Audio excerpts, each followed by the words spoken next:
Kələybərə getsəz və bu şəhərin adının mənisinin nə olduğu fikrinizi qatsa, bu klipə həttəmən baxmalısınız.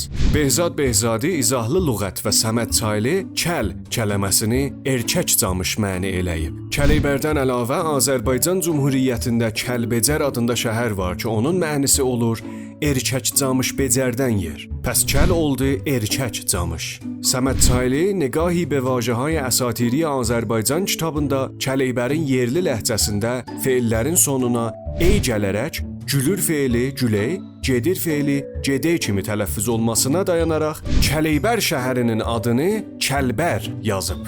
Və həmən kitabda bər, bar lüğətlərinin eyni olduğunu vurğulayıb. Dildəniz sözlüyü bar sözcüyünü varın qədimi formu kimi qeyd edib. Səməd Çaylı'nın iddiasına dayanaraq Kələybər, yəni kəli qoruyan, hafizə qavmişin nər və ya kəlin var olduğu yer.